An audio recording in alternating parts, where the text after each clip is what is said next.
Hello friends, Neha એજ્યુકેટરમાં આપનું સ્વાગત છે. આજે હું તમારા માટે લઈને આવી છું 30 સપ્ટેમ્બર 2025ના મહત્વના કરંટ અફેર, જે તમારી આવનારી પરીક્ષામાં તમને ખૂબ ઉપયોગી થશે. તમે ગુજરાત સરકારની કોઈ પણ પરીક્ષા આપશો તો તમને ખરેખર 1 માર્ક અપાવશે. પછી કે પ્રશ્ન વિધાન વાક્યમાં પૂછાશે ને તો પણ તમને આવડશે, અને પછી વન લાઇનર હોય તો પણ તમને આવડશે, ખરું ને? પરંતુ એના માટે તમારે વિડીયોની શરૂઆતથી લઈને અંત સુધી જરૂરથી જોવો પડશે. તમે શરૂઆતથી લઈને અંત સુધી જોશો ને તો જ તમને વિડીયોના કન્ટેન્ટ અંગે માહિતી મળશે. ઘણી વખત આપણે બહારથી બુકને કવર કરીએ છીએ, બરાબર, અને પછી Tata bye bye see you કરી દઈએ છીએ, પણ એવું નથી હોતું. ઘણી વખત અંદરથી આપણને વધારે સરસ મટીરિયલ મળી જતું હોય છે. એટલે ચાલો હવે આપણે આજના પ્રશ્ન તરફ આગળ વધીશું. તાજેતરમાં વડાપ્રધાને ભારતની BSNL 4G નેટવર્ક લોન્ચ કર્યું છે, બરાબર. એ ક્યાંથી કર્યું છે? અહીં આપણો ઓપ્શન છે. Option A Andhra Pradesh, option B Odisha, option C Navi Delhi, option D Bihar. બોલો.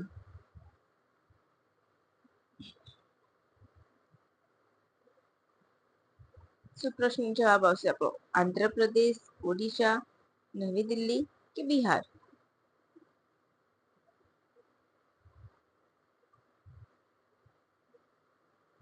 તો અહીં આપણો જવાબ આવશે ઓપ્શન બી ઓડિશા. શું આવશે?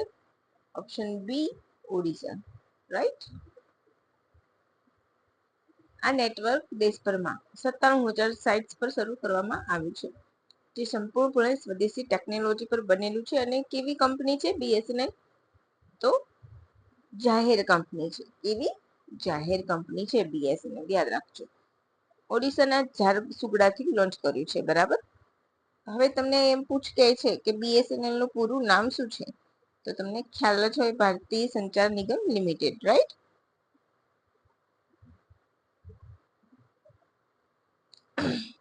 તો હવે આવું નેટવર્ક કોણ ધરાવે છે?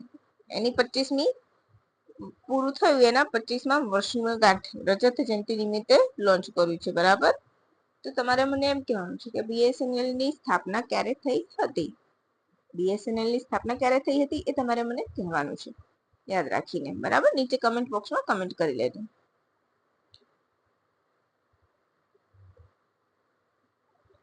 હવે આપણે પહેલા આમના વિશે આપણે જોઈ લઈશું કે શું છે.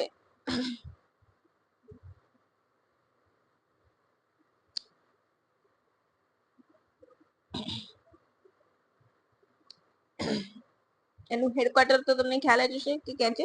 નવી દિલ્હી, બરાબર. યાદ રાખી લેજો. અને ક્યાંથી લોન્ચ કરી છે? તો ઓડિશાથી, ઓડિશાના ઝારસુગડાથી.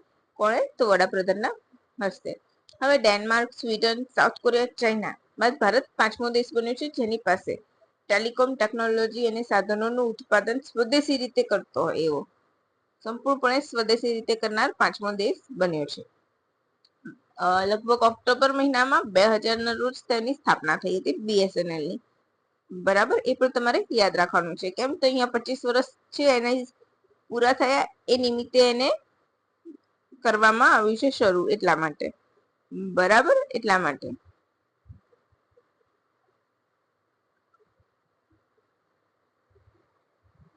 હવે આ નેટવર્ક શેના આધારિત છે એવું પૂછે તો ક્લાઉડ આધારિત છે, બરાબર છે. તેને સરળતાથી 5G પર અપગ્રેડ કરી શકાય તેવું છે. આ સંપૂર્ણપણે ભારત દ્વારા ડેવલપ કરવામાં આવ્યું છે, જે ભારત ટેલિકોમ સ્ટેક તરીકે ઓળખાશે, બરાબર. TCS, C-DOT અને તેજસ નેટવર્કનો ફાળો છે ડેવલપ કરવામાં. CDEC દ્વારા કોર નેટવર્ક ડેવલપ કરવામાં આવ્યું છે. તેજસ દ્વારા રેડ એટલે રેડિયો એક્સેસ નેટવર્ક, જે યુઝર્સને શ્રાવણ પ્રદાન કરવાનું કામ કરે છે. 4G ટેકનોલોજીના વિસ્તરણથી દેશના લગભગ 20 મિલિયનથી વધુ લોકોને ફાયદો થશે, બરાબર છે. તો બસ તમારે આટલું ઇનફ છે આના માટે. આનાથી વધારે તમારે PhD કરવાની જરૂર નથી કે વધારે ઊંડા જવાની પણ જરૂર નથી. જેટલા પણ મેઇન પોઈન્ટ છે એ તમને મેં બધા જ આપી દીધા છે, બરાબર છે. તો તમારે એમ લાગતું હોય કે ના ભાઈ, મેમ ખરેખર મસ્ત મજાની મહેનત કરીને અમને કામ આપી રહ્યા છે, તો તમારે એક લાઈક કરી દેવી જોઈએ, બરાબર.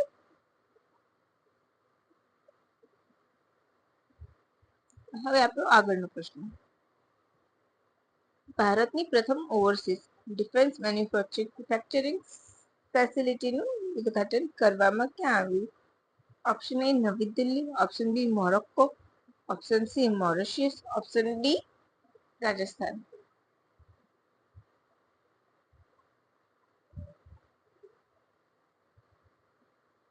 બોલો.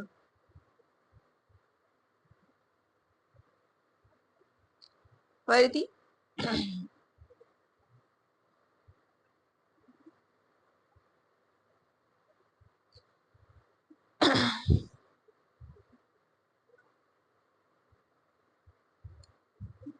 નવી દિલ્હી, મોરોક્કો, મોરિશિયસ, રાજસ્થાન.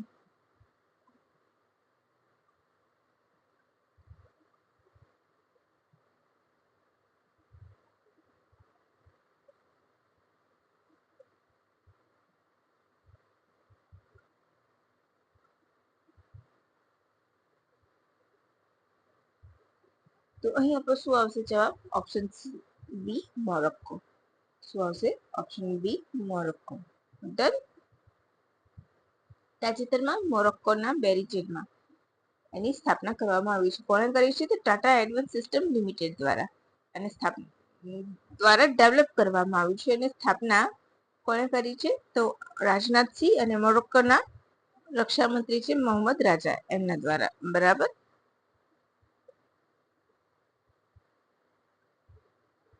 હવે મોરોક્કો અને એમાં ડીઆરડીઓની પણ ભાગીદારી છે. મોરોક્કો કેવો દેશ છે? આફ્રિકન છે. યાદ રાખજો. અલ્જીરિયા, સુદાન, એટલાન્ટિક મહાસાગર અને ભૂમધ્ય સાગર સાથે સરહદ ધરાવે છે. તમારે આટલું ઇનફ છે. તો અગત્યનો પ્રશ્ન છે હવે પ્રોજેક્ટ વિજ્ઞાન. પ્રોજેક્ટ વિજ્ઞાનના કેટલા વર્ષ પૂરા થયા?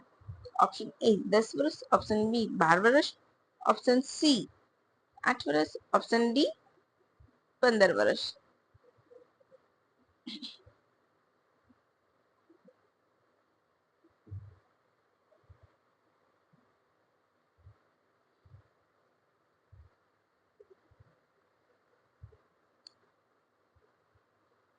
બોલો. તો ઓપ્શન ડી 15 વર્ષ અને 16મા વર્ષમાં મંગળ પ્રવેશ કરી લીધો છે. તો બીઆરઓ દ્વારા ડેવલપ કરવા બીઆરઓ દ્વારા એને શરૂ કરવામાં આવ્યો હતો. કોને? તો પ્રોજેક્ટ વિજ્ઞાનને 2010માં. ક્યારે? 2010માં પ્રોજેક્ટ વિજ્ઞાન શરૂ કરવામાં આવ્યો હતો. લગભગ અત્યાર સુધી એમણે 14,000 કિલોમીટર રોડ બનાવ્યો છે. હવે બીઆરઓ તો બોર્ડર, બરાબર, બીઆરઓ બોર્ડર રૂટ ઓર્ગેનાઇઝેશન. એનું કામ શું હોય છે? તો એનું કામ હોય છે બોર્ડર એરિયામાં જેટલા પણ એરિયા છે ત્યાં શું કરવાનું? તો રોડ બનાવી, ટનલ બનાવી, પુલ બનાવવા, વિકાસ કાર્યો કરવા એ એનું કામ હોય છે. બરાબર છે. તો અત્યાર સુધી કેટલું 14,000 કિલોમીટર રોડ બનાવી દીધો છે. લદ્દાખના કારગિલમાં આ દિવસ ઉજવવામાં આવ્યો હતો. લગભગ 1200 કરોડ રૂપિયાનો ખર્ચ કરવામાં આવ્યો છે. બરાબર છે. હવે બોર્ડર રૂટ ઓર્ગેનાઇઝેશન એનું પૂરું નામ છે બીઆરઓનું. 1960માં રક્ષા મંત્રાલય હેઠળ એની સ્થાપના થઈ. શ્રમણ સર્વ સાધ્યતમ તેનું આદર્શ વાક્ય છે. અટલ સુરંગ જેની ગણના વિશ્વની સૌથી લાંબી સુરંગમાં થાય છે તે પણ બીઆરઓ દ્વારા બનાવવામાં આવી છે. બરાબર છે. આ સિવાય project Aruna, project Brahmank, project Chetak જેવા પણ પ્રોજેક્ટ એની સાથે જોડાયેલા છે. એટલે કે બધા પ્રોજેક્ટ પર કોણ કામ કરે છે? તો BRO, border road security organisation. કેમ જરૂરી છે? તો બોર્ડર સાથે જ્યાં પણ રસ્તા બનાવવાના હોય તો ત્યાં એને જ કામ મળે હોય છે એટલા માટે. હવે આગળ. રાજ્ય બાળ અધિકાર સંરક્ષણ આયોગના 13મા સંસ્થાપના દિવસ ક્યાં ઉજવવામાં આવ્યો? ઓપ્શન એ બાળ અધિકાર સંરક્ષણ Ahmedabad, option B Gandhinagar, option C Surendranagar, option D Rajkot.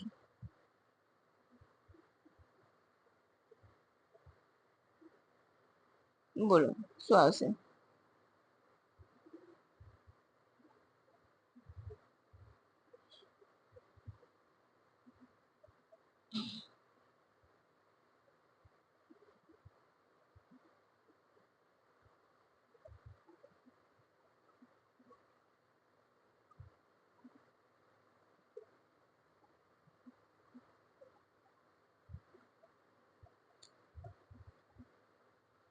બોલો, તમને ખ્યાલ જ જશે. તો અહીં આપણો જવાબ આવશે ઓપ્શન સી, સુરેન્દ્રનગરમાં.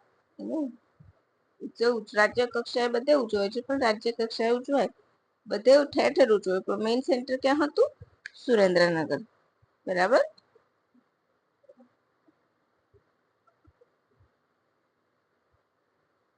હવે શું કર્યું? તો સ્વચ્છતા અભિયાન કર્યું, વૃક્ષારોપણ, વકૃત્વ નિબંધ સ્પર્ધા, એનું આયોજન કરવામાં આવ્યું હતું. આયોગના અધ્યક્ષ ધર્મિષ્ઠાબેન ગજ્જરે જણાવ્યું કે આ કાર્યક્રમ અંતર્ગત સ્વચ્છતા હી સેવા પખવાડિયાના ભાગરૂપે બાળ સંભાળ ગૃહ, કિચન, ક્લાસરૂમ, ડોરમેટરી સ્વચ્છતા અભિયાન પણ હાથ ધરવામાં આવશે. બરાબર છે.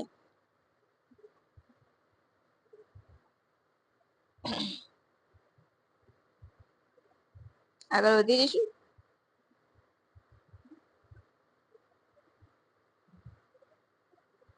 અને પ્રથમ બેઠક પૂછે ને ક્યારેક, તો પ્રથમ આ વર્ષની ક્યારે યોજાઈ હતી? 2025 ના મહિના વર્ષમાં ફેબ્રુઆરીમાં.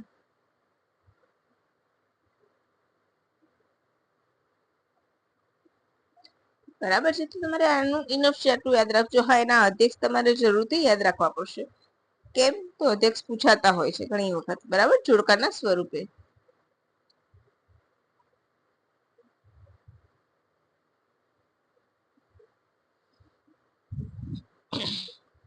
પાણી પી લઉં ફ્રેન્ડ.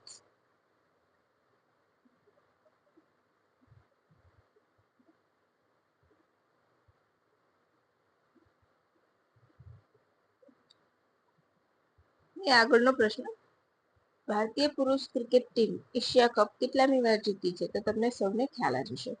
8મી વાર, 9મી વાર, 10મી વાર કે 11મી વાર? તો અહીં આપણો જવાબ આવશે ઓપ્શન બી, 9મી વાર. આ એનું કયું સંસ્કરણ છે? 17મું સંસ્કરણ છે. બરાબર છે, યાદ રાખજો. ભારત સૌથી વધુ વખત એટલે કે 9 વાર જીત્યું છે. ત્યારબાદ શ્રીલંકા 6 વાર જીત્યું છે, જ્યારે પાકિસ્તાન 2 વખત આ ટુર્નામેન્ટ જીત્યું છે. 2023 બાદ ભારતનું આ સતત બીજું ટાઇટલ છે. મેચનું આયોજન કોણ કરે છે? એસીસી એટલે કે એશિયા દ્વારા. બરાબર. હવે એના અધ્યક્ષ કોણ છે એસીસી ના? તો હાલમાં એના અધ્યક્ષ છે કોણ? Asia cricket council. ચલો હું તમને પૂરું કહી દઉં છું, નહીં તો ઘણા મિત્રોને ખ્યાલ નહીં આવે. એશિયા ક્રિકેટ કાઉન્સિલના અત્યારના હાલના અધ્યક્ષ કોણ છે? તો પાકિસ્તાનના મોહસિન નકવી છે. કેમ ચર્ચામાં છે? તે પાકિસ્તાનના પણ અધ્યક્ષ છે. પાકિસ્તાન ક્રિકેટ બોર્ડના અધ્યક્ષ છે પાકિસ્તાન એટલે. બરાબર. અને હાલમાં ભારતે પાકિસ્તાનને હરાવ્યું હતું. અને જે ટ્રોફી ભારતીય ખેલાડીઓએ એમના હાથે ટ્રોફી લેવાનો ઇનકાર કરેલો હતો, તો એ ટ્રોફી હેન્ડ ઓવર કરવાના લીધે એમણે જતા રહ્યા હતા પીચ છોડીને. ઇવન પાવેલિયનમાં જે સેરેમની, વિનિંગ સેરેમની પણ ખૂબ લેટ યોજાઈ હતી એમના કારણે, પાકિસ્તાનના કારણે.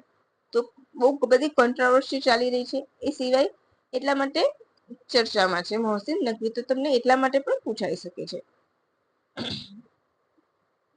શરૂઆતથી જ આપણે ભારત પાકિસ્તાન ઓપરેશન સિંધુના લીધે ચર્ચામાં રહ્યું હતું.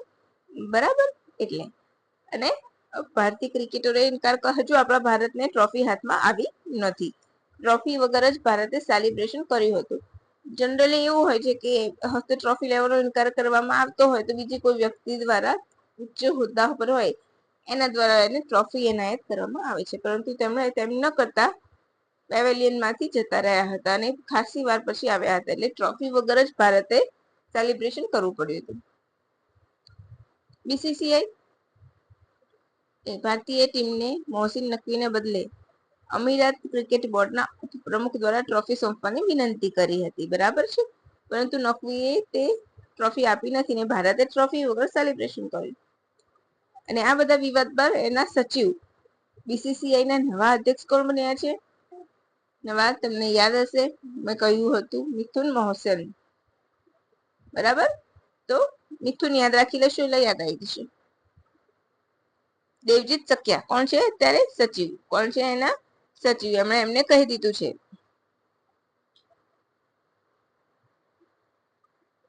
અને હા, મિથુન મનહાસે કોનું સ્થાન લીધું છે? તો રોજર બિન્નીનું. એ પણ યાદ રાખી લેજો. એને કયા નંબરના છે? 37મા નંબરના ચેરમેન છે. એ પણ યાદ રાખી લેજો. તો અત્યારે આ વિવાદ બાદ એના સચિવ જે છે કોણ છે? દેવજીત સૈકિયા. એમણે ભારતની ટ્રોફી ઓક્ટોબર સુધીમાં સિનેમા નથી સુધીમાં ભારતને આપી દેવા તેમણે અલ્ટિમેટમ પાકિસ્તાનને આપી દીધું છે. અને એમ નહીં થાય તો બીસીસીઆઈને નવેમ્બરમાં દુબઈમાં યોજનારી આઈસીસી કોન્ફરન્સમાં તેનો વિરોધ કરીને ફરિયાદ કરશે. બરાબર છે, યાદ રાખજો. તમારે આના ઉપરથી કેટલા પ્રશ્નો યાદ રાખવાના છે? યાદ રહ્યું? નહીં. જો બીસીસીઆઈ ના નવા ચેર કોણ બન્યું છે? તો મિથુન મનહાસ. અત્યારે એના સચિવ કોણ છે? તો દેવજીત નકવી. બરાબર. અરે સોરી, મિક્સ કરી દીધું મેં. દેવજીત સૈકિયા. અને હા, એના લોકપાલ કોણ છે? તો કોણ છે તમારે મને કહેવાનું છે. મેં હમણાં 2 દિવસ પહેલા જ તમને કરાવ્યું હતું. બોલો.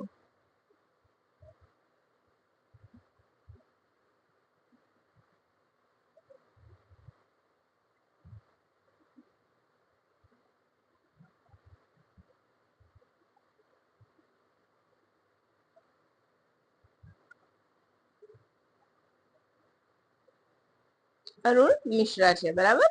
ચાલો હવે આપણે આગળ વધી જઈશું. આજનો છેલ્લો પ્રશ્ન.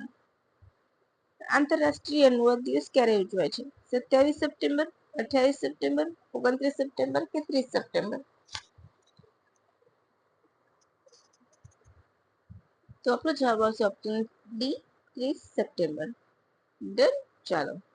ઇન્ટરનેશનલ ટ્રાન્સલેશન ડે દર વર્ષે 30 સપ્ટેમ્બરના રોજ ઉજવવામાં આવે છે. બાઇબલના અનુવાદક સેન્ટ જેરોમની યાદમાં ઉજવવામાં આવે છે. પ્રથમવાર 2018માં ઉજવાયો હતો. આ વર્ષની થીમ શું છે?